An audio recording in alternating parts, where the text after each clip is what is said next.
Musical Talk, the UK's independent musical theatre podcast.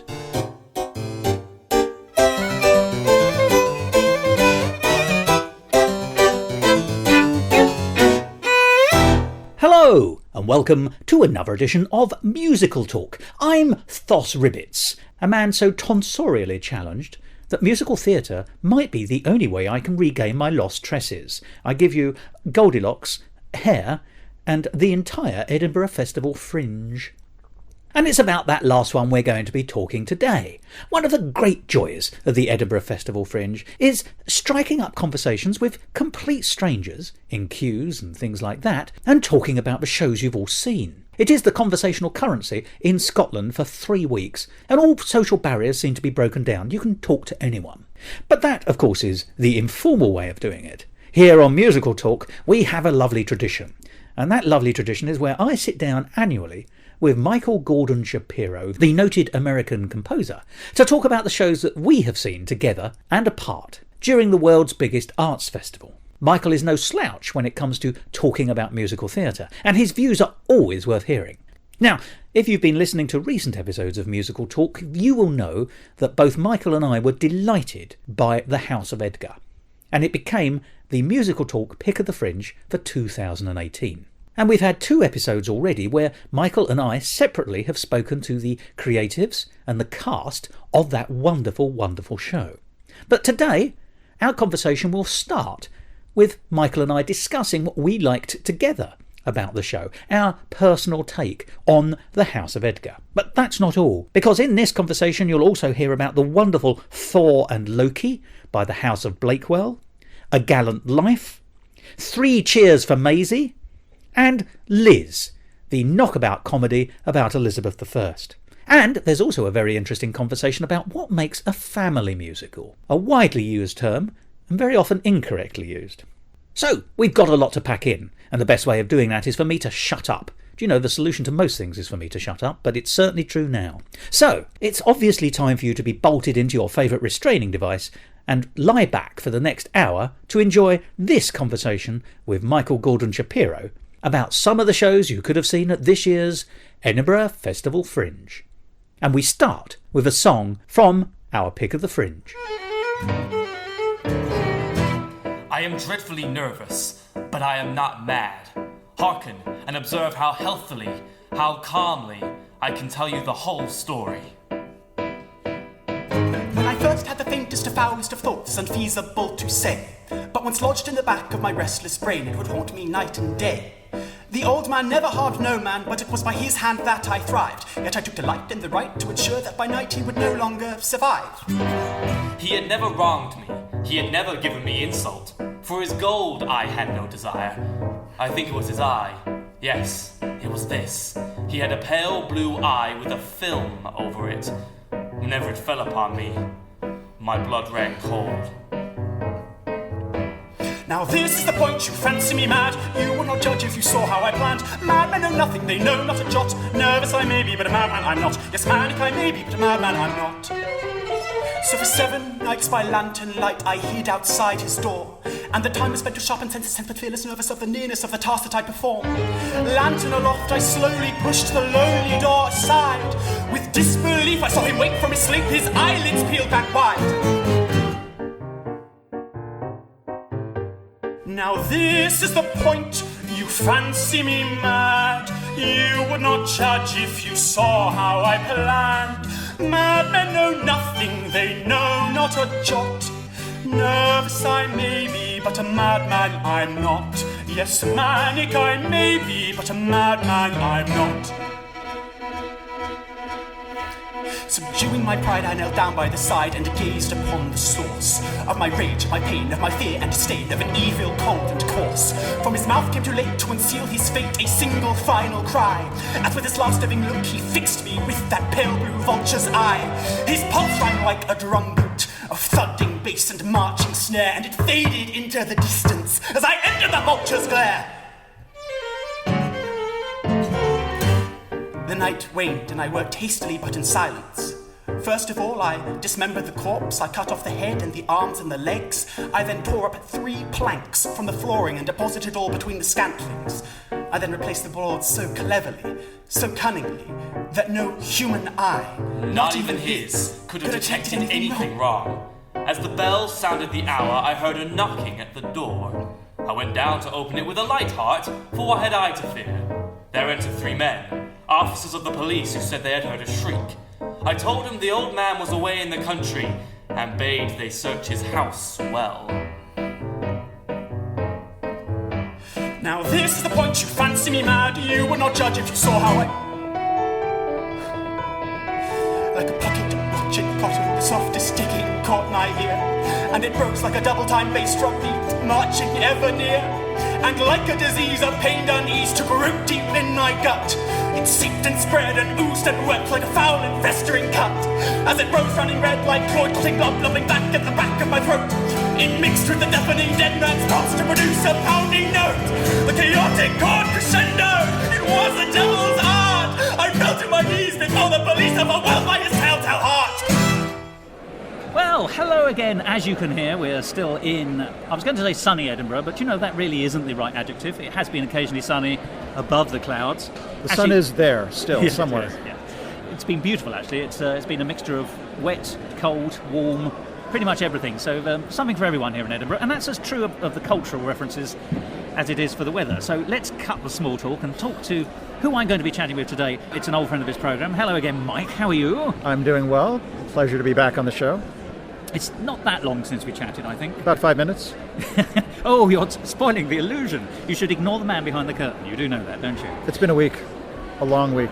Now, as is the nature of Edinburgh, there are a number of shows that you and I have seen together, Mike, and there has been a lot of shows that we've both seen but not together, and then of course there's a whole number of shows which we've seen which the other one hasn't. So we're going to sort of delve into the gander bag of possibilities, I think, and pick out, well, I think we'll start with a show that we've both seen. That sounds like a plan. Is there one that you'd like to nominate as our opening conversation?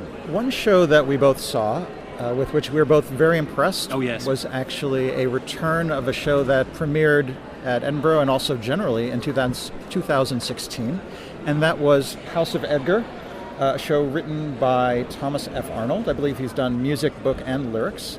And this year it was directed by Ben Phillip. And this is a show which I describe as both a loving tribute to Edgar Allan Poe, that's the Edgar of the title, as well as an original work of fiction revolving around his legacy. Is that a good description in your mind? That's perfect. And you've explained actually in the past the plot, but briefly to explain, it is, as you say, the inheritor of his estate, Rufus Griswold, who is, I think, best described as a rival poet. Frenemy. Frenemy, very nice. Yes, that's not a word we hear in the piece. And he considers himself to be the better poet of the two.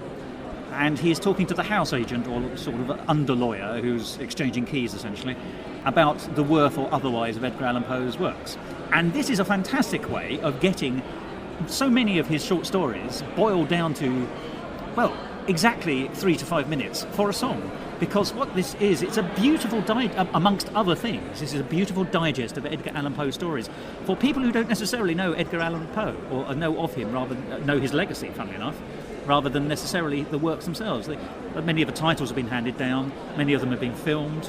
You know, we all remember The Raven, that fantastic 60s film with Vincent Price. And we're mostly familiar with The Pit and the Pendulum as another macabre story, or The Telltale Heart, etc. Well, The Simpsons have done a lot to raise Edgar Allan Poe's profile in recent years, and I hope he's suitably satisfied. Well, there's a whole episode based around The Telltale Heart of The Simpsons. I didn't know that. So in that sense, he's always been relevant because he is a great writer and poet in his own right. But it's nice to know that he is being used in a whole manner of contemporary ways in culture, and this is a show that also capitalises on that. We were both very impressed, in fact, you know, and we've both got talking to various people behind it, either cast members in my case or the people behind the writing, the creators and the director in yours. Having seen it again, could you detect differences? How did it feel different to you? There are a number of striking differences, and unfortunately the nature of these differences, I can't really talk in great detail because... We don't want to give spoilers. Exactly. Many striking things happen during the course of this show, and part of the fun is going with no expectations and then, much like a Poe story, having things reveal themselves. Yes. Exactly. So the ending is dramatically different in several respects from the ending of the version that I saw in 2016. And indeed, I interviewed Tom then, and we talked about the show in that form, and I just interviewed Tom recently, and we talked about some of the differences between the two endings. But we demarked part of that interview as the spoilery section, right. And since we haven't done that here, I'm going to be very vague and abstract and say the course of the show, while spiritually very similar to the prior version, ends up with a very different focus, and it's satisfying and it's surprising, and that's, I guess, as much as I can say at this point. But it's still top-notch. Now, it was the first time I saw it, but of course you had trailed it thoroughly 2 years ago, and of course I've fallen in love with many of the songs from the score, which we played previously on Musical Talk. I think my absolute favourite is The Telltale Heart. There's such a beautiful violin opener to that. It's da-da-da-da-da, da-da-da-da-da, da-da-da-da-da, you may think I am mad, that kind of thing. I'm very nervous, but I am not mad. I think that's such a striking opening to any song. And of course it's also used thematically in the script, that elements of that story, as indeed others, are fed into the overriding narrative of the Griswold story, shall we say. Exactly. But once again, I'm going to say this, I have to say, I think the score is absolutely fantastic. How would you describe it? In emotional terms, I would describe it as moody, as breathless and frantic, and disquieting, but accessible at the same time. There is almost a perfect distillation of a good Poe story in that sense. Disquieting is such a wonderful word. But it's true. There's a use of chromaticism, or those notes that aren't quite part of the current scale, that is meant to give you a sense of macabre goings-on. Sometimes there will be a very beautiful flowing lyric, but underneath there's a restless, dissonant accompaniment. There are a lot of very sophisticated musical details that feel exactly like the equivalent of some of the undercurrents of Poe's writing. So that is quite an accomplishment. And just melodically, it's very memorable and accessible. It also, as a whole, treats the audience very intelligently, or expects the audience to be intelligent to pick up what it's saying. I certainly felt flattered by it, and there are some wonderful moments. Once again, I'm not going to reveal the revelation, but there is, at a point of revelation, is a musical song with i.e. music and lyric. And then the lyric stops at an exact point, but if you've been following the lyric, your mind then fills in the gaps, because the melody underscoring what would have been the lyric is so perfectly fitted for what is clearly the only few words that can fit into that gap. I don't know if I've described that well, but it's like a train derailing itself, but you can imagine the train still going into the station. Derailing is a negative. It's not I was about to say. But it is that sense of it lets you complete the song that it has written for you. That might be a better way of putting it. The melody line completes, the lyric stops before the end, and the melody rhythm is so distinct we know exactly what the final lyric, the final words of the phrase were. Yeah. And Tom allows us to fill in that gap, and it's very clear. So it's a very clever technique, and it's part of, as you were saying, treating the audience as attentive and intelligent. But it's also, once again, I think, thematically in the piece, because it's a show that's not afraid to use silence. Silence in both its senses of no noise, but also the absence of word. Because dramatically, there is a number of points where they do not rush into the next lyric or the next word or the next exchange, because you are expected just briefly to chew on what's been offered or to try and work it out, and that's beautiful. You mentioned frantic and disquieting, but actually frantic is often how a lot of shows in Edinburgh are presented. They don't often give themselves time, or anyone else time, to think or take breath or pause or digest.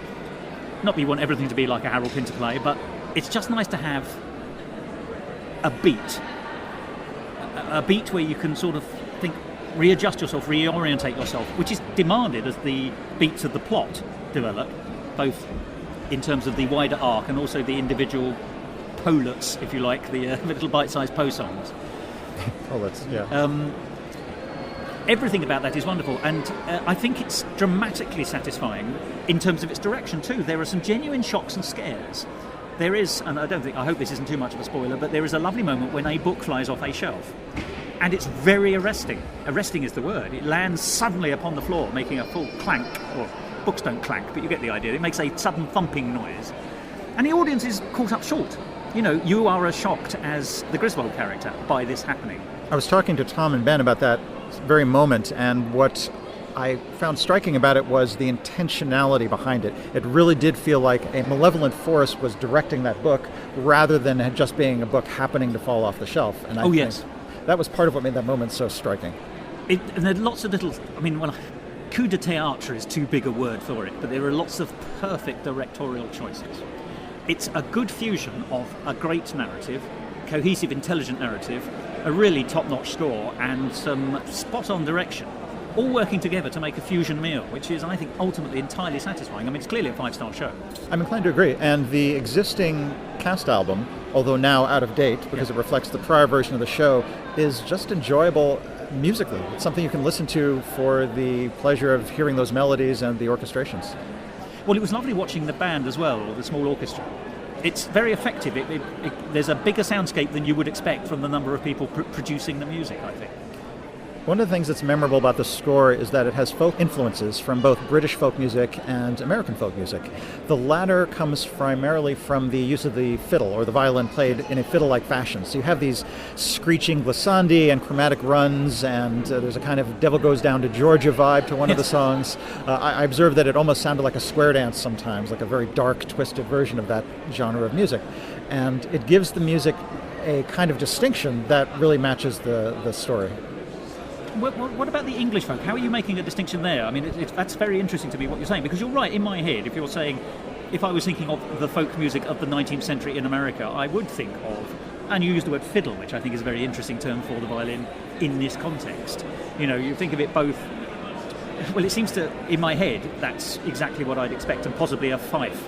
What, therefore, is differentiating the British folk aspects of it for you? Is it the absence of fiddle? Is it the not American bits of folk? No. Or can you detect a cultural flavour? There's a harmonic influence, just in terms of the modes used for some of the music, that is reminiscent of English folk music. There's, I believe, a lot of Dorian mode melodies and harmonies, and perhaps Mixolydian, and that to me just evokes a general tenor of that style of music. So it's a discernible difference?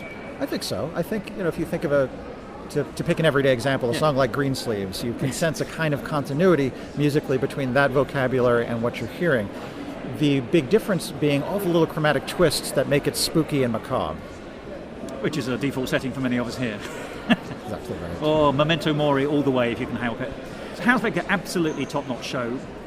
It's difficult to see how it could be improved. I should say, there's an awful lot of physical theatre in it. Now, I'm not normally drawn to physical theatre as a form, but for it to be integrated so thoroughly into the narrative effectively, in the Polets, there are people are disposed of in unpleasant ways in Poe stories, and that is illustrated brilliantly through physical theatre in many cases. As you said, the Pit and the Pendulum is referenced more than once, and you get that sense of dread, and you get the sense of conclusion in that circumstance that physical theatre can allow you to show figuratively, which I think really brought it home to me as an audient. The infrequently used singular form of that word. I'm inclined to agree, and it's interesting that you said that it feels polished and perfect, because as Tom revealed during my discussion with him, the creators of the show really regard it as a work in progress. Still? It's still under development. They are contemplating a 2-act version. Oh, interesting. That would give more breathing room for some of the big moments. So there's obviously the big difference between the 2016 version and the present version, which is significant, even though I can't quite talk about it here. So it's an organic, ongoing product, and I'm going to be looking forward to seeing how it manifests in the future. Good. Well, I rather hope that Musical Talk can carry on following them on their journey, because this is a show that genuinely has legs. And deserves a large audience, I think. It certainly does not deserve to be buried alive before its time. Well done. It does not deserve to be cut to pieces by the pendulum of harsh criticism. I'm sure there are hundreds more we could go for here, but we won't. So that's House of Edgar, a palpable hit. Another palpable hit, I think, is Thor and Loki, a very differently toned show. Absolutely. But actually, fantastically entertaining. Engaging from the start. Would you care to have a crack at describing that? Sure, and I'll open with the credentials. The book and music and lyrics were both done, I guess, collaboratively between Harry Blake and Alice Keedwell. That's exactly right, who we know as the House of Blakewell. Right, which is an excellent name, and I believe they've been featured on the show before. They have indeed, yes. This was a wonderfully smart, perfectly timed, non-stoppedly entertaining piece. It was just a hoot from beginning to end. The big picture is it's a send-up of Norse mythology, which retains some of the tropes from these stories, the idea that the gods are at war with the giants, but it reimagines Thor and Loki as having very different personalities than we've come to associate with them. Rather gentler. Very much so. Reflecting the characters of Harry and Alice, actually. That's an interesting observation. So you think it echoes their personalities? Well, of course they are. I hope I'm not underselling them by saying this, but they are first and foremost, or have been historically, cabaret performers. And of course, cabaret is so much about projecting the personalities of those performers into an intimate audience. And it seems to me that this is an extrapolation of that in a strange way. They are still the central characters, there's a wider cast playing other roles. But I very much like the fact that I can see something of what I understand and know Harry and Alice to be. You know, Harry is a very gentle man, and Alice is a very gentle woman. And I hope she won't mind me saying this. There is a touch of neurosis which she admits to in her life, which comes across in her characters in Cabaret and in this. Her Loki is quite a nervous Loki, isn't she? She's doesn't quite know where she fits in society. It's all about acceptance and social rejection. And so it seems to me a very humane interpretation of non-humane characters. We do not think of gods as humane. They're normally callous rotters, to be honest. May I go so far as to say rat bags of a high order. And there's touches of it. The other gods we see in this really couldn't give two hoots about what happens to the poor old humans who are very much the underdogs and barely mentioned. You know, the fight, it's a fight between the giants and the gods, isn't it, in Asgard. And the humans who presumably live down the road on another world are going to suffer the consequences of the fallout of their fight. They're portrayed as collateral damage, essentially. They are, yeah. With very few people giving two hoots about them, with the exception principally of Loki and then subsequently Thor. Or Tior, as he likes to insist his name should be pronounced, and then everyone ignores. It's a running joke in the show. So I like that humanity which has been planted right into the middle of this ridiculous story, you know, from, as you say, mythology, which isn't. But can I also pick up another word you said? You said send-up. And I think the joy of this is it isn't a send-up. I think it's a reinterpretation, which I think you also said, and I think that's a very accurate way. But what I liked about it was the fact it was sincere. It wasn't... It was playing with everything, you know, it undermines some of the things you would expect. I mean, there's quite a lot of casting against type for a lot of characters. The giant who's in charge of the giant's army, well, bless him, he's a slightly larger man wearing cycle shorts. You know, that's not the look you'd expect. You know, there's a lot of visual stuff, isn't there, as well? A lot of contemporary clothing for all the characters that loosely suggests their historical role. But they're all wearing shorts. Big, long, baggy football shorts as well, except for the cycling gentlemen. So I don't think it's a send-up. I think that they are actually being quite true to the story. They're not saying this is a story that doesn't work. The story itself works fine. They are just retwisting each of the characters out of the hole they might have been, or our expectations of them. That's my view. I think you touched upon something that's been a recurring topic in our discussions, which is the issue of sincerity, at least as it applies to the main characters of the show. And what I think makes this show so likable is not just the nonstop humor and the satire and the plowing through the fourth wall at every opportunity. It's the fact that the two main characters, these reinterpretations of Thor and Loki, are legitimately lovable. Yes. They are not just fish out of water, but they have aspirations. Thor just wants to write poetry and play the English horn and go buy designer boots. Or cor anglais, as we would call it. Exactly right, ironically. And Loki has slightly broader aspirations. She wants humane treatment for the humans, and she wants peace among the two people. She's a little more socially conscious, but they're both good folk, and we like them both, and that sincerity carries itself through the show.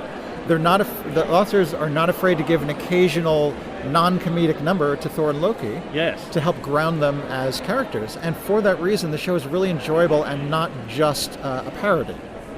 Also, I think it's very clever, it's very generous, first of all, because although we have the two central writers are the two central characters, they do not hog the limelight.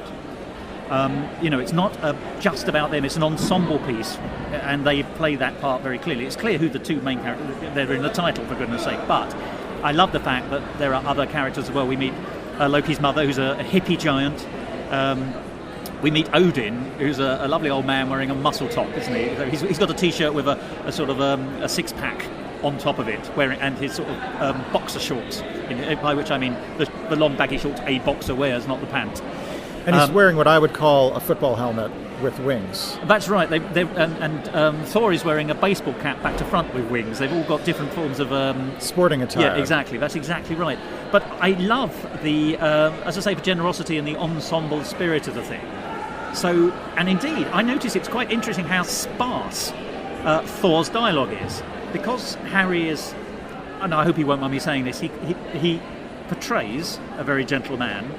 You know, so occasionally he'll say, "I will smite them with my hammer," but he's doing it so sort of deadpan, and you know, he doesn't look the smiting type, and that helps that's the twist on that character. It's beautiful, but he's not given lots of explanatory dialogue. He is almost given the reactionary funny line when other people have said something. So Odin will come on storming and say, "We must destroy, destroy, destroy. Smite them with your hammer." And say, "Well, I'm not really into that kind of thing." It's all that kind of the one-liner at the end. So actually, but I think by using such sparse dialogue for a central character, it really plays that. It makes them very central. It seems almost counterintuitive to what you'd expect. And I wouldn't underemphasize the importance of body language, and I think this is a real benefit when the authors of a show are also the actors and they're writing roles for themselves. In that the second Thor walks out, before he said a word of dialogue, he just looks. The word I love is phlegmatic, which does not mean covered with phlegm. It just means kind of low energy and not really into what's going on. His entrance is funny before he said a thing, and that's a perfect integration of the character with the physical embodiment of the character, and that's a real asset to him and why he can be so expressive even with minimal dialogue. So how would you, because they are also for the main part actor-musicians.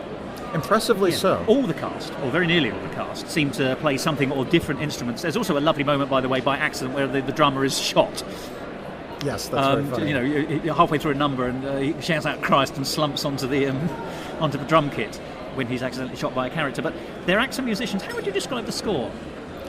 It's in some ways a pop and musical theater pastiche. Yes. There are some very recognizable genres. I think there's some jazzy moments. The gods are given a kind of pop anthem it's very gung-ho, and it's a funny counterpoint to their belligerence. There's a kind of techno/electro two-step when the... I'm glad you defined it that way, because I don't think I'd been up to the job there. I'm struggling for the words, but it's probably a subgenre of club music, but with very happy lyrics talking about a construction project, an ill-advised military construction project that the gods get a hold of halfway through the show.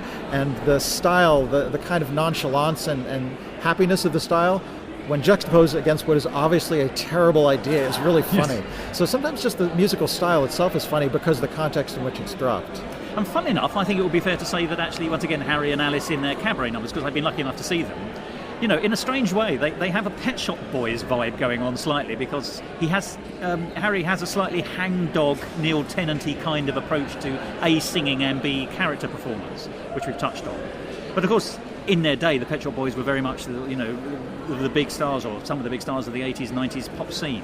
And so I can detect, because, you know, I was alive then, I can detect some of those characteristics. But you're right, there's also much more contemporary pop as well. It's oddly glittery, is the best way I can sort of sensuously describe the score. You know, if a mirror ball came down, you wouldn't be surprised. And for all of that, there's an organic quality to it because the instrumentation is mostly acoustic. You've got the digital piano, a couple of woodwinds, including the aforementioned cor anglais, but also clarinet, cello, instruments that one does not casually play, and it's impressive to see such polished comedic performers also have such great musician chops. So that's whilst wearing treat. Short trousers. So there's an element of just admiring the talent of the performers, which you will not get from a cast album, but you will get from the live performance. And I think this is a show that really lends itself to seeing live and not just enjoying the cast album. It's, yes, in that sense, it is a sensory feast, actually, isn't it? There's something for the eyes, there's something for the ears, and there's something for the mind, and that's not true of every show.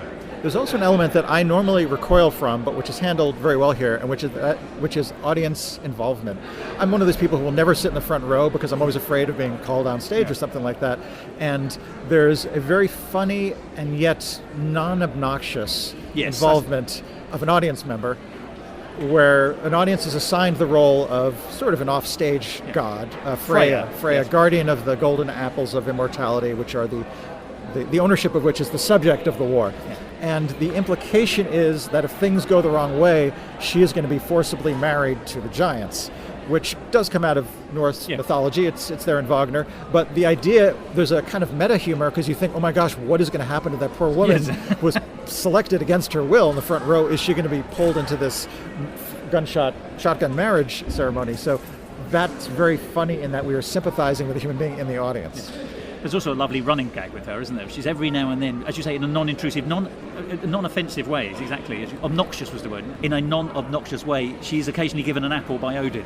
Every now and then he'll just pull up 3 or 4 apples out of his pocket and hand them to her. He's obviously refilling around the back. Right. And it's just lovely, because it also keeps that subplot, such as it is, in that, the slither of jeopardy that offers, alive in the mind. You remember this character is still ostensibly the guardian of actually the MacGuffin, which the whole thing is about, as you say, the bonsai tree of immortality, because it's quite small.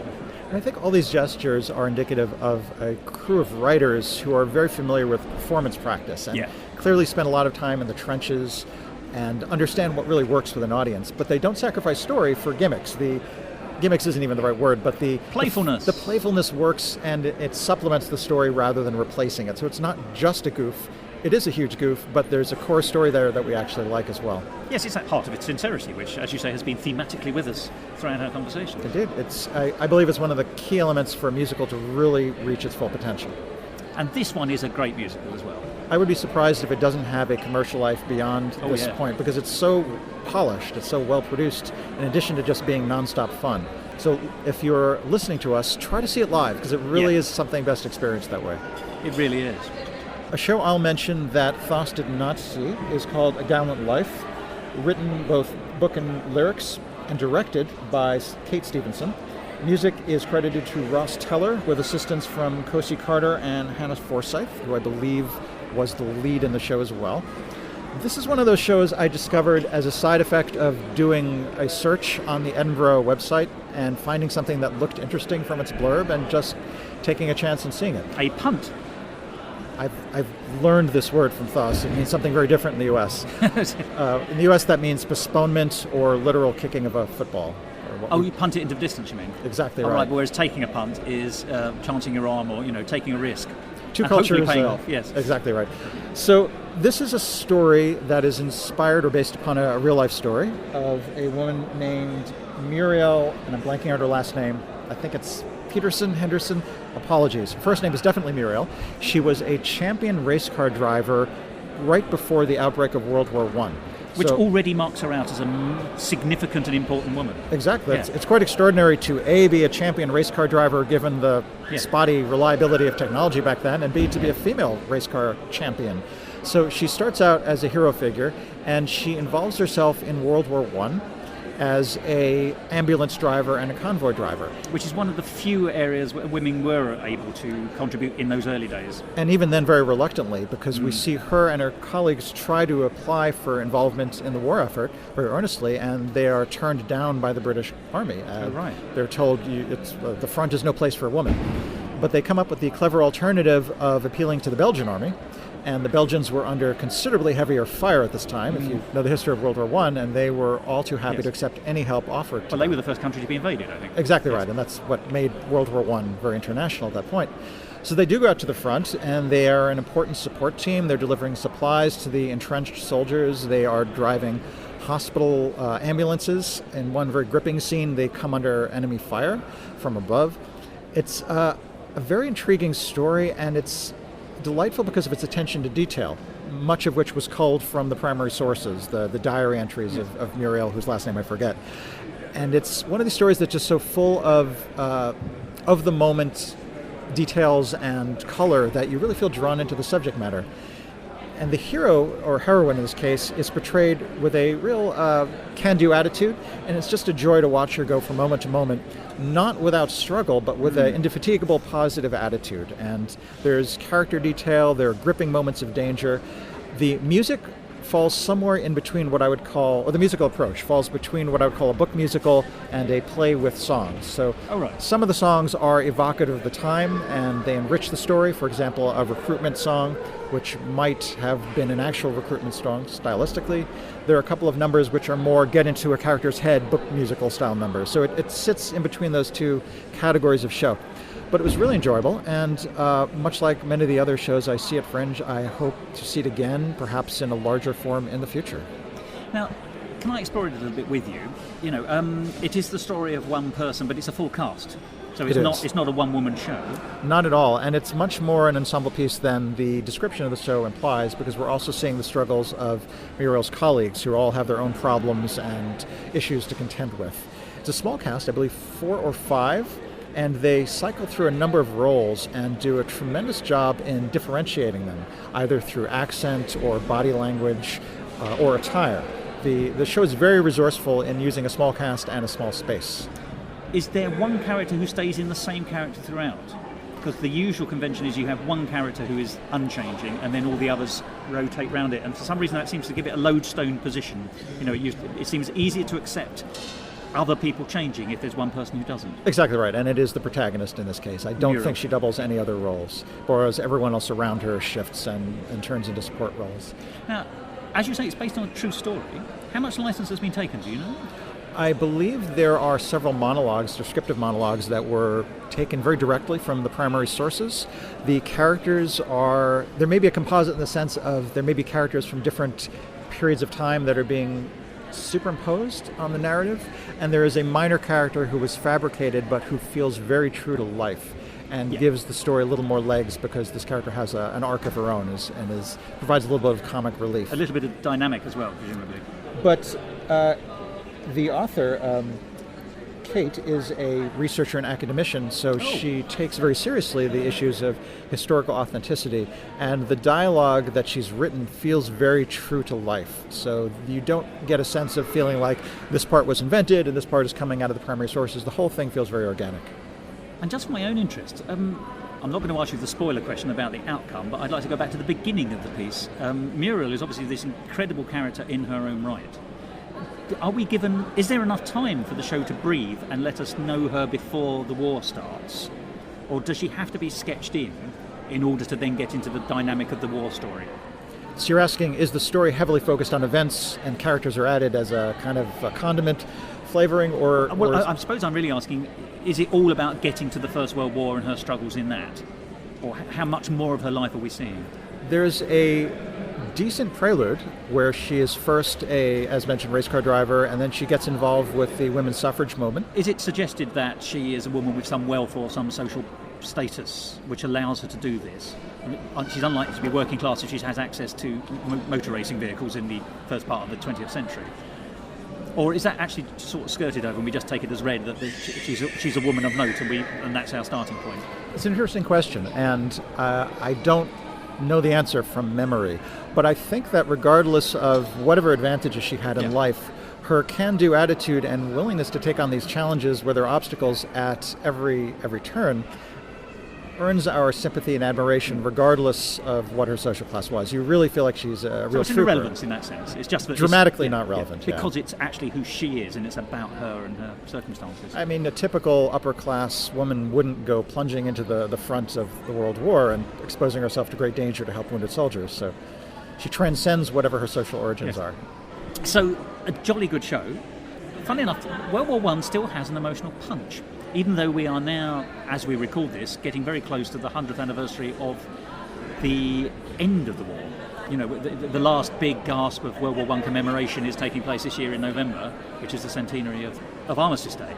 I'm not going to ask you the crass question about why that war in particular, automatically lends some kind of drama and worth and meaning to a story, because I think we all understand the significance of that war. But I suppose there's a question then, is it possible to... Does the story deserve being latched onto the First World War, or is the First World War not incidental, but as intrinsic to it in its own right? I suppose what I'm trying to say is you do sometimes see stories which are set in the war, and the war is rather lazily expected to do all the dramatic work for you. This is definitely not the case here. I think one of the reasons World War I is such an appropriate setting is because the attitudes towards women were still recognizably 19th century. And the fact that their help was being turned down at first, I think, was indicative of the overconfidence in which many European countries entered the war. Yes. This is the one where we thought would be a quick fight and then they'd all go home. So it has that quality, whereas I don't expect World War II had the same cavalier attitude. So, and the fact that the suffrage movement happened around the same time and aligned itself to the war, funnily enough. How so? Well, in order to gain respectability, ironically, the suffragettes and the suffragists, unfortunately, also, I don't draw anything from this, it's just a matter of fact, they were very heavily involved in the White Feather movement. Oh, I see what you're saying. That in order element to attain establishment support, oddly, but no help. What I focus on here is that it helps draw to our attention how few opportunities women had at the time. And the fact that as a race car driver, she was one in a million. She was doing something extremely unusual. So there are more, dramatically speaking, there were more obstacles to her. I doubt there were even a million race cars, so that may not be true. Fair enough. One in a million, figuratively speaking. Yes. But it was a tougher climb, I think, than had indeed. she been a World War II equivalent to who she was. And of course, this is historically where her story took place, so it's appropriate for that reason as well. This is a complete side note, but there are some fantastic women of that period. There's a woman who married a lord, and I unfortunately can't remember either of their names, but she was an early pioneer of flight. You know, we're talking in the first 20 years of the 20th century, so we are talking the very rickety kind of aeroplanes. You don't mean Amelia Earhart? No, and nor do I mean Amy Johnson, who's the British Amelia Earhart. Although she shares a similar fate with them both, unfortunately. She suffered depression, and I think she committed suicide in an aeroplane by flying deliberately into the sea. But up to that point, she was what might be described as a slightly eccentric British aristocratic woman who therefore had access to things like early aeroplanes, but was really pioneering in that sense. So, you know, every now and then you hear about these fantastic women, and this sounds like, Mural sounds like one of these. Indeed, and Kate's production company, whose name, I think it's not Cricket Productions, forgive me if I get this wrong. I have actually seen that on the poster, I think. So, is one of their aims is to uncover female heroes historically or from a literary standpoint who don't have enough attention justifiably turned to them. So this is an intention of that company and a particular focus. I should mention I have a separate interview with Kate and one of the members of her ensemble. So those of you who are interested or intrigued by this description can hear much more about it in that separate episode. Well, that'll be me. I'll be listening. Yes, it's a great sadness to me that I couldn't see the show. It's purely a matter of scheduling, not failure of intent. It was I had to make some decisions somewhere, and that one wasn't on it. But I'm glad that you've seen it. I'm also delighted by its quality, and quality is one of those things which hopefully means it will then go on to have further life, and maybe I can catch it elsewhere. So we should keep our eye out for that. Absolutely. Or at least our ear. Now, I know that you've also you cast your net wide. I know you're not a fan of Sondheim, but you don't just go for the high end of the market. That's an unfair thing to say, actually. You go for the broadest possible market when you're choosing your selections, including sometimes family shows, I think. Is that correct? That's true. As a author of some musicals for young audiences, I like to see what other teams are doing, what other creative teams are doing, and different approaches. And in particular, how you can make a musical interesting for audience members who may have short attention spans. How do you engage them? How do you tell a story? Or are you just resorting to entertainment and spectacle? And I saw a number of family shows, and one really stuck out from the crowd, and I wanted to give a little bit of a shout out because I thought it was well done on every front, despite being very modest in terms of staging and props. And this was called 3 Cheers for Maisy. I was not able to find authorship credits, so I apologize for the anonymity of this praise, but it was a delightful show. One that almost felt like it might have been adapted from perhaps a children's book. I don't know this factually, but it just had that feel. It's not a name that's ringing a bell. There's a show that obviously, there's a resonance with a show I've heard of, which is called Daisy Pulls It Off, which is kind of slightly knowing jolly hockey sticks girls' school kind of adventure in the Enid Blyton mould in this country, I think it would be. All of those references went right over my head. So I will plow forward. I'll just drop in the last few words, Joyce Grenfell, and we'll take it from there. These are one of the many things I don't know. In this show, a young girl named Maisy is admitted to the prestigious Grovewood School for Young Ladies on a scholarship. So she is perhaps from a lower class origin than the rest of the girls, and there's immediately some resentment. Some of the snobby girls don't like her. but she is drawn into a situation. In addition to there being the usual social dynamics of friends and jealousies and boys sneaking in from rival schools, there's a bit of an overarching plot where the school itself, or rather the aristocratic family that has supported the school, is in financial duress. And there's a danger of the school itself being shut down because the grounds are being sold out of financial necessity. And Maisy gets... It's a British story. Very, very much so. And there's gentle... Class versus money. Well, all of these tropes are brought to bear in a way that I think is very digestible for young audiences. There's some tongue-in-cheek making fun of the upper class, and that there's one girl who's of the aristocratic family, and she says in song, it's dreadfully difficult to be lower class. When, of course, she's never had a lower class moment of her life, but she's now thinking about what might happen if her family's millions are lost. So there are a couple of moments like that. But it's a really sincere, funny show with some legitimate plot twists.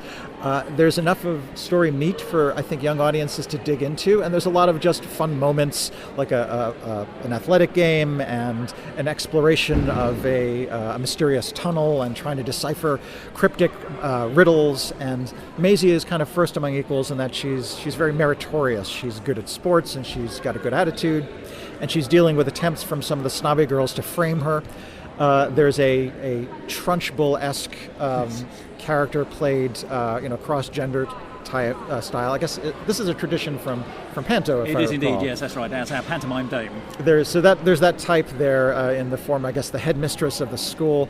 The characters are broad, but they're sincere. And was it the headmistress who was the man dressed as a woman character?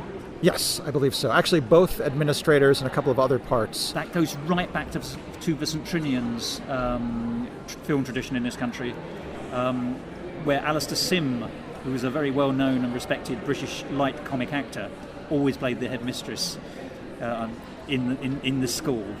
Obviously a man in drag, but played as a woman, sincerely. And even the modern St. Trinian's films, I think, have carried that tradition on a little bit. And as you say, it basically dressing a man as a woman is instantly hilarious in this country for reasons which have never been fully fathomed, but is true, and out of the Panto tradition.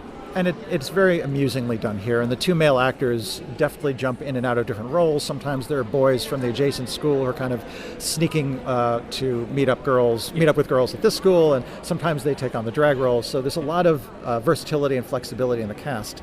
The bulk of the cast are young girls who are playing the schoolmates at the school, and their performance is a big part of the appeal of this show because they have such personality and such a good sense of comedic timing and character. They'll upstage each other in a very funny fashion. They're bristling with distinction and personality, and they really embrace these parts wholeheartedly. So this was a production where both the material and the performance both hit home, and I think they would be compatible both with the children in the audience and also the parents who obligatorily are accompanying them. I think this really was a family musical in the sense of having a broad audience. So I'm guessing from the way you're describing it, it's heightened, isn't it, the performance? You said sincere, once again our watchword, but in a heightened performance kind of a way. Exactly so. There are characters who are larger than life, but they're still true to life at the core. So it's the comic flip side of melodrama, actually, isn't it, in that sense? I'd agree. And in that sense, we could compare it to Thor and Loki in that the world is a little bit larger than life and zany, but we're still connected to the protagonist. She still has real feelings. She has things to sing about, which for musicals is really the most important thing. And there's plenty of just sheer entertaining moments as well.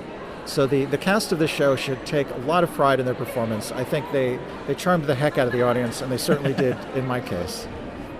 Well, can I ask a question, though? Because obviously we both chose the term family show to describe 3 Cheers for Maisy. But actually, what is a family show? What sort of makes that definition? Could it be the nature of the cast, which in this case are young people, or is it something intrinsic in the writing, do you think? What makes a family show and what makes this a family show?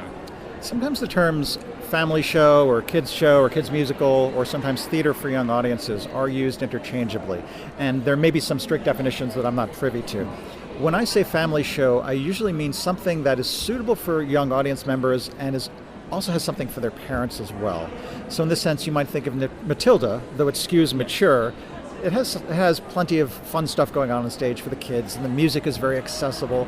But at the same time, there's a deeper, more emotionally resonant story on some levels. There's the character of Jenny. And so this is different things for parents and for children. Right, or the same thing being presented in a way that could be appreciated on multiple levels. So I mentioned there's an upper-class character who's being very self-indulgent in imagining herself as having to go into a working-class life because her family's fortune is threatened, and she speculates what it's like, even though our protagonist, Maisy, actually is coming from a working-class background. So you have this funny moment where a character's thinking, it's going to be so terrible to be working class. I think the parents would get a little bit more out of that than their children. But the entire show as a whole, I think, offers something for everyone. And indeed, I have 0 children, and I was still able to enjoy it. But you said at the beginning of that little section where you were saying that the term is used interchangeably with kids shows, but it isn't the same thing as a kids show at all then, is it? Because I have been to kids shows purporting to be pantomimes, where basically they've taken out all the things that would appeal to anyone who's an adult, i.e. the parents who are buying the tickets. And it died dreadfully. A good pantomime, exactly like a family show, in the British tradition, will have something for the children, something for the adults, something that everyone can do together and enjoy it, and stuff that only the parent, a good pantomime has the parents laughing at different times to the children. So there's something for everyone. A children's show will hopefully entertain the children, but the poor parents will be sitting there snoozing or looking at their telephones or doing the crossword or whatever it is. And I have, as I say, at least on one occasion, been irritated to find a show described as a family show, a pantomime, which wasn't a pantomime at all. There is sometimes the wrong belief in this country that pantomime is for children, which of course it isn't. So it's interesting that this show is very clearly a family show, and it is, as you say, I think because of the writing rather than because of the way it was presented. Exactly. I mean, there must be a directorial choice, obviously, but there are 2 things you might want to have from a show that is targeted to include children. One is to give a story and engage the children through story, and the other is just to keep them occupied and give the parents an hour to relax and to distract the kids. And I think if your intent is more towards the latter, there'll be more spectacle, the songs may not interrelate with each other, there may be a lot of hey kids moments and do a magic act in the middle of it. It doesn't really matter. It may just be a series of distractions, whereas in the case of Maisy, there really is a story. There's a moral, there's a character you like, and there's a little bit of a message that's smuggled in there without ever being super explicit either. So once again, arcs rather than... well, you used the word spectacle, actually. That's a very good example. So slightly less spectacle, or enough spectacle balanced with other things. Exactly right. There's a legit story there, and I think that's the differentiator. But then that raises the question of the all-important business part of show business, which is how do you pitch it to the people who are going to buy the tickets, which, let's be honest, are the parents. How and this I'm asking you in the broadest sense here, not just about this show, as you know about family shows, and indeed a composer and writer of many of them. How do you pitch it? Is it like chocolate by a till in a supermarket? Is it for the children to go mummy, mummy, daddy, daddy, gimme, gimme, gimme, or is it also exclusively aimed at the parents who are the ones who have got the money in their wallet in the first place? Well, I think there's financial pressure to be as inclusive as possible in your audience because simply you need to fill the seats. So even though shows may vary in how much material really entertains the parents, I think they will tend to skew in the direction of trying to portray the show inclusively of parents. And so it may not always be possible to discern, how much of a story is here and how much of this is just glorified babysitting. I think occasionally you'll see a show that really is targeted for very young audiences, and the term theater for young audiences is sometimes used to connote that kind of show where you're just trying to engage the children in a story experience that is very rudimentary and meant to lead them from point A to B and may not have much of a conflict and certainly won't have any scary moments.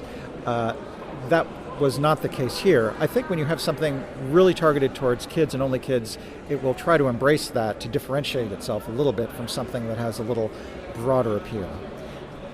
Something I've noticed, and you can tell me this is wrong, is that sometimes it seems to me that shows which are aimed, whether they be children's shows or family shows, and we will make the distinction, but sometimes you see the poster seems to be aimed at the parents, but not for the parents' sensibilities. It's aimed in such a way that the poster says to the parents, look, this is what your children will like.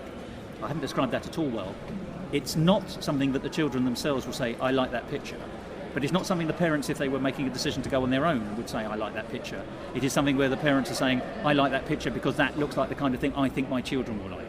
if that makes sense. So they're appealing to the children through their adults' remembrance or understanding of what their children would like. And also, I think their conscience as parents to deliver a positive experience. And you'll invariably see some descriptive text like, and delivers a positive message about self-reliance and the indefatigable spirit to do anything. Something like that, just to let parents know that they are thinking positively and there's some kind of role model There's in a Victorian benefit. Yeah, exactly right. Fortitude, honesty, liberty. I'll go back to the image. I thought of an example. Showstoppers, the fantastic improvised musical people, quite often do up here in Edinburgh a children's Showstoppers, much earlier in the day for obvious reasons, which is entirely kiddie safe. And the posters there are the Showstoppers performers wearing brightly coloured dungarees. Now, there seems to be no child on earth who's going to look at a bunch of bearded men and women, well, not bearded women, but you get the idea, in brightly coloured dungarees and say, that's the show I want to see. That is clearly aimed at the parents who say, oh, look, there's something I know in a kiddie's form.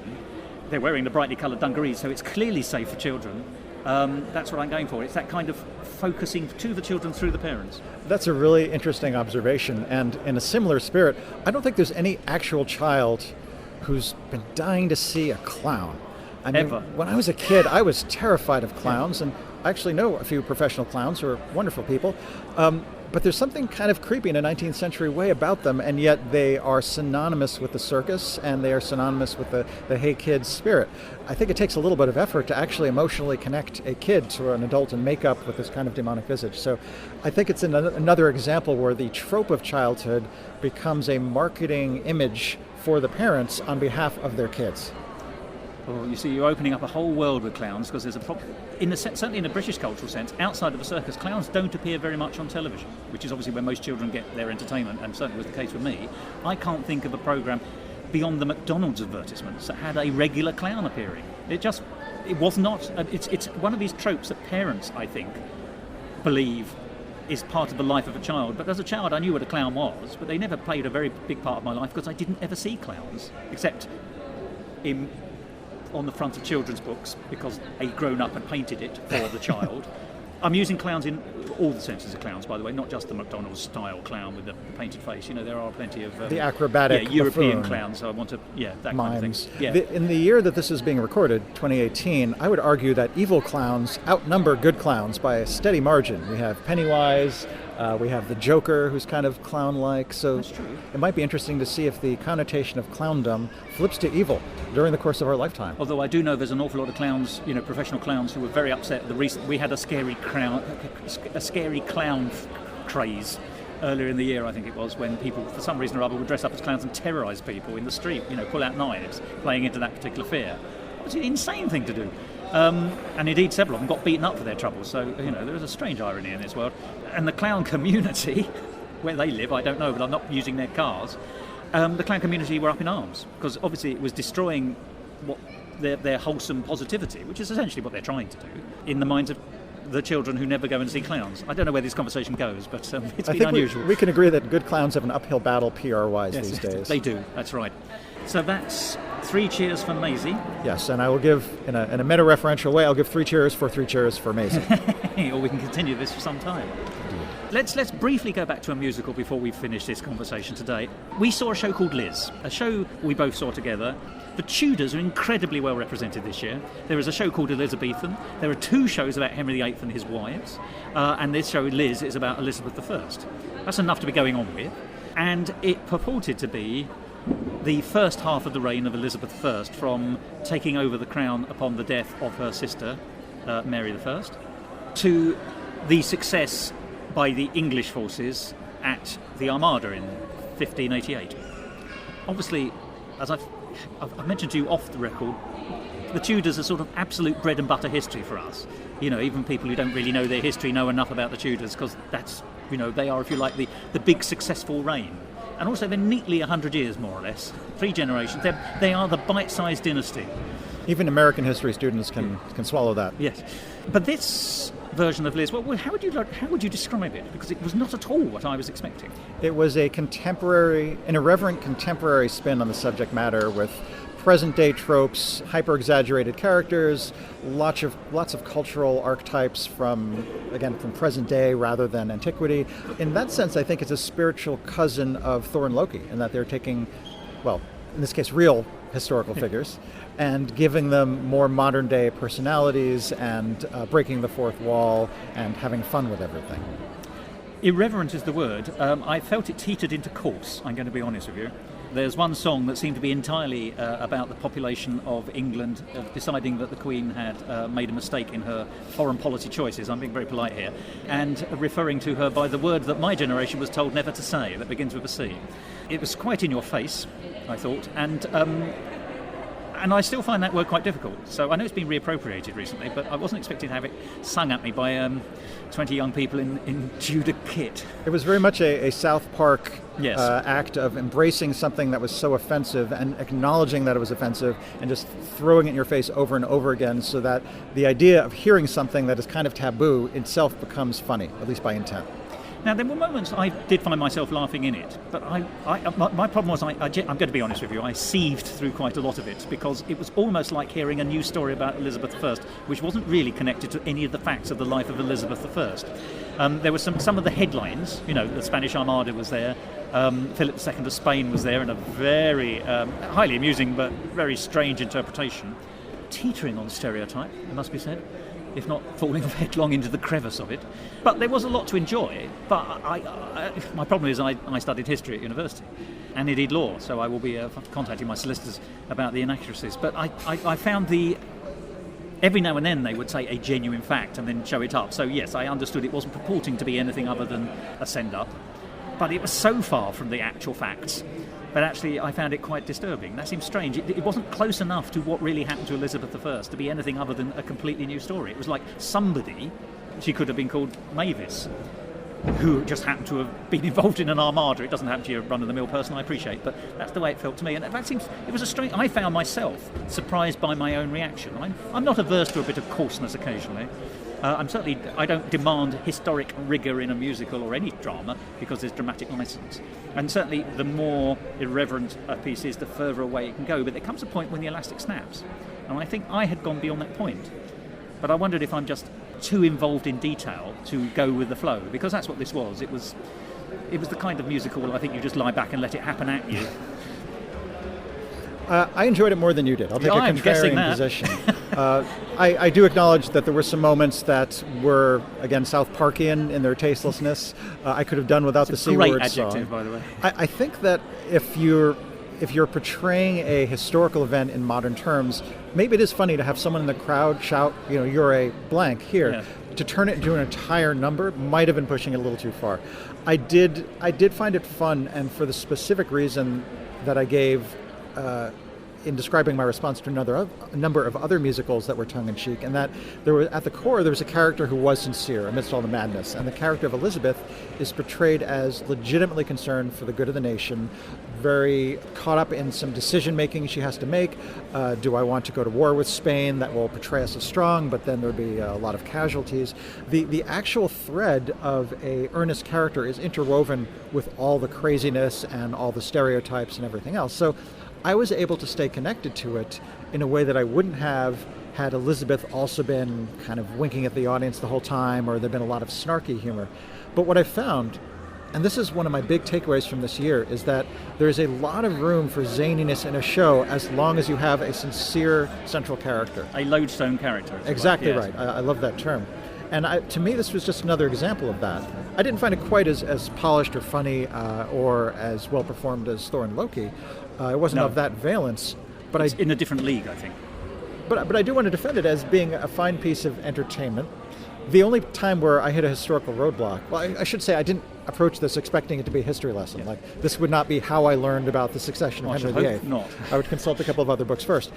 But the only time I said, wait a minute, did that happen, is when the invasion of the Spanish Armada was portrayed as a victory for English naval forces, whereas I thought they just ran into bad weather and sunk to the bottom.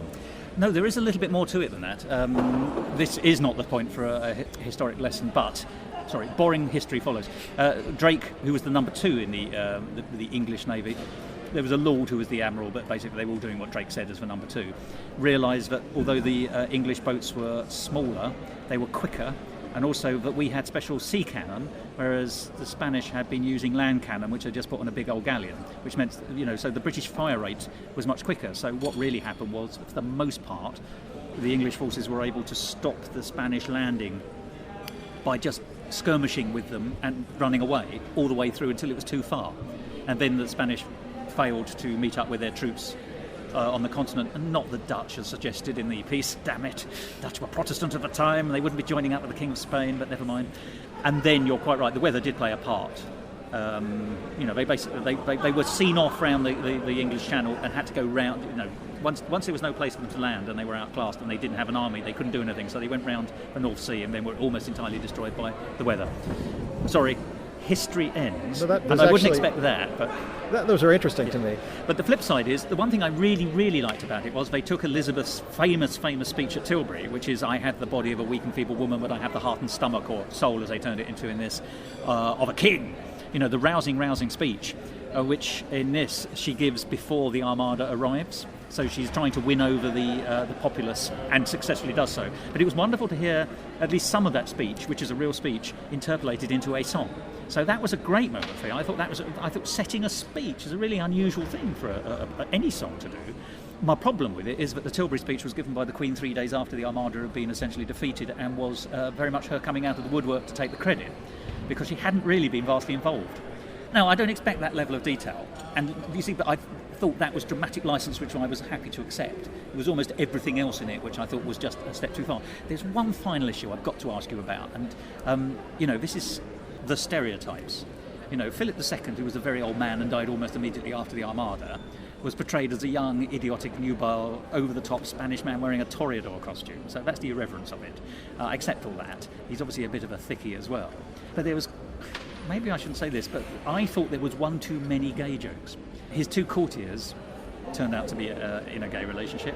Fine, no problem in an irreverent show. And then the entire English Navy strip off and do their YMCA dance, basically, or in the Navy, with their Village People number. And I thought, well, this is just relying too much. And maybe it's because I find that stereotype okay in small doses, but I don't want too much of it.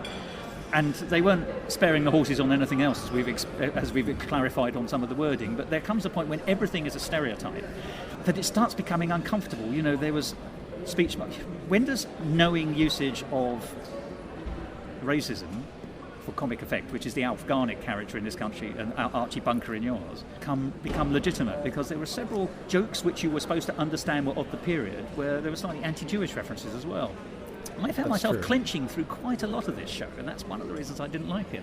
I absolutely sympathize with that point of view. I thought the naval song was not quite cut from the same cloth humor-wise as the rest of the show. I didn't quite understand why that was there. It was almost gratuitous as that one, whereas you could also almost ask the other ones, which one are we going to do next? I think in a story, if you want to portray a military force as inept in some way, it should happen in the context of mattering to a main character. Like as in Thor and Loki, when Loki joins the giant army and they're portrayed as kind of crazy and inept and bloodthirsty, that's part of Loki's story.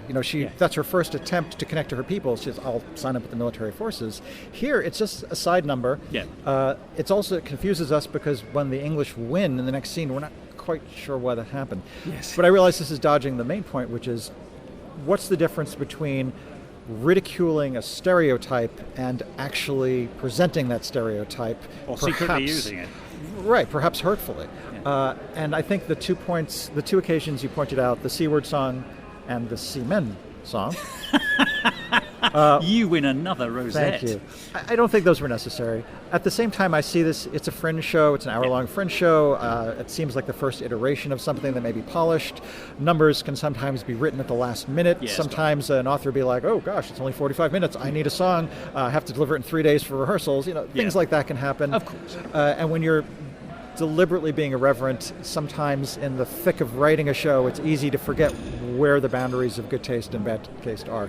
So I don't think it was a hurtfully intended number. I think it was just one of a number of songs that were playing with archetypes, and in this case maybe went too far in the direction and made us uncomfortable. I'm not sure there's much more to add on that. Also, there was a lot I liked. I liked most of the songs. It's just every now and then, when I wasn't reeling from the historical inaccuracies, I just found one or two of the in-your-face stereotypes a bit too in my face, funnily enough, but there we are. Well, Mike, thank you so much for another in-depth conversation, and we've travelled quite a lot of, we've covered a lot of centuries and we covered a lot of locations, so it's been a pleasant experience being omnipotent with you in the Thor and Loki style, touching all times and places, and I hope that we can do so again, although probably here in Edinburgh. Probably let's make it specific on another occasion. Probably at this same table as well. What are you saying? Yes. It was a joy as always. I love discussing all these topics. I love our digressions, such as good versus evil clowns, which is a topic not typically covered in this show. And the exchange rate between dimes and sixpences. Exactly. So this has educational value as well. I look forward to seeing you next year, if not sooner.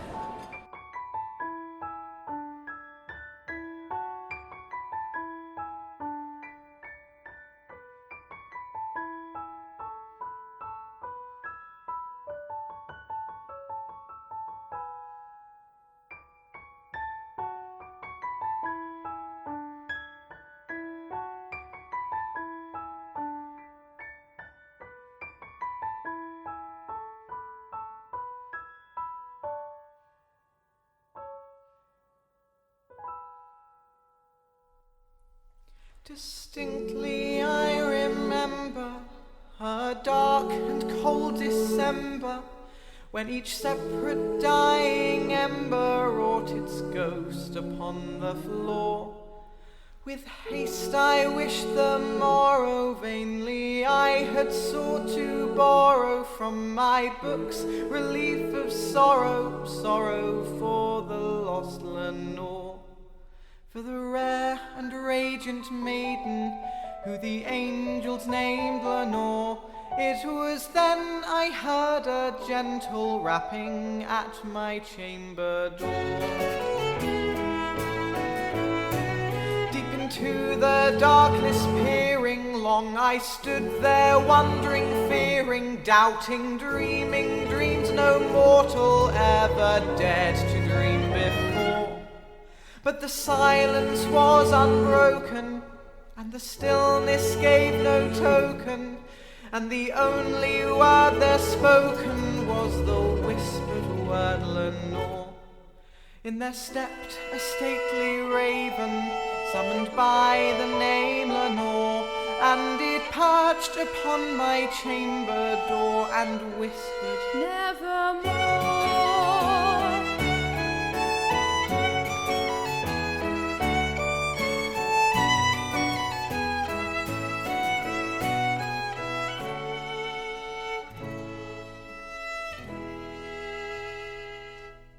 The raven sitting lonely at my lintel did speak only that one word, as if her soul in that one word she did outpour. Nothing further than she uttered, not a further than she fluttered, till I scarcely more than muttered, other friends have flown before. On the morrow you will leave me, my hopes have flown before. You will leave me as she left me. Nevermore.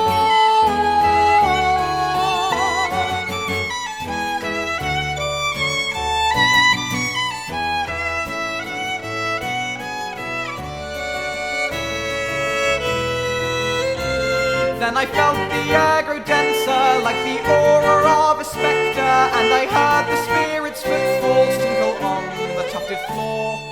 Wretch, thy God have lent thee, by these angels he hath sent thee. Give me respite, give me mercy from my memories of Lenore.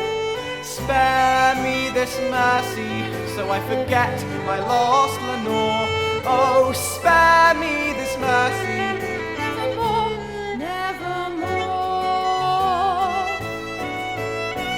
Leave no black bloom as a token for that lie thy soul hath spoken. Leave my loneliness unbroken, quoth the raven. Nevermore.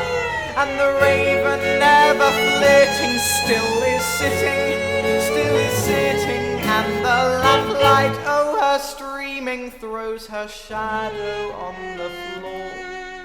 and my soul from out that shadow that lies floating on the floor, and my soul from out that shadow shall be lifted nevermore. And there we are, another song from our pick of the Fringe, The House of Edgar. Such a wonderful 5-star show. Well, sitting down with Mike is always a great pleasure, and I hope you'll be pleased to know that I did it more than once. So there's at least 2 more episodes coming up in the next weeks and months, where Mike and I sat down and talked about other shows not yet discussed here on Musical Talk. And Mike is an interesting man in his own right. To find out more about him, go along to his website, mikemusic.com. He's written music for a whole wealth of things, including films and musical theatre, and it's all great. Well, that's it for this week, but do tune in again in the next couple of weeks. Next week, I'll be sitting down with Eliza Jackson, who had a one-woman show at this year's Festival Fringe, all about Marnie Nixon, and the show was called The Voice Behind the Stars. So, I hope you'll join me next week for a show about the voice behind the stars. And then the week after that, you can hear our old friend David Herzog talking about some of the shows that he saw at the Fringe this year. There was such a wealth of material that Musical Talk can't cover all of it, but we've done our best, and I hope that you'll join us for those episodes. But until then, there's only really one word for me to say. You know what it is, I know what it is, but I'm going to say it anyway. Goodbye. This episode of Musical Talk presented by Thos Ribbits and Michael Gordon Shapiro, and was edited by Thos Ribbits. Copyright Musical Talk 2018. Except for the songs and the music, where the copyright remains with the creators. And my thanks go to Thomas F. Arnold for allowing me to play them as part of this episode.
To find out more about the world of Musical Talk and listen to past episodes, go along to our website www.musicaltalk.co.uk or subscribe to us on iTunes and follow us on Facebook, Instagram and Twitter.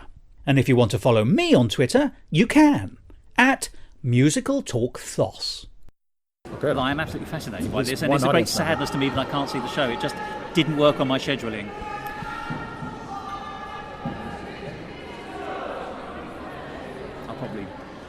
I'll say that out, yeah. This one is now running to 45 minutes. Is there a final sort of shortish sum up? I think we've covered everything that I was going to talk about, so if there's some shows you'd like to discuss that you don't specifically want to reserve for later episodes, this might be a good segue for that.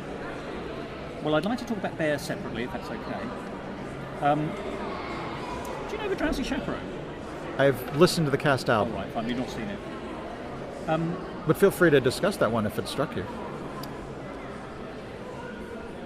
Well, I haven't got that much to say. I just wondered if you've seen it and you had a view on its having its cake and eating it kind of.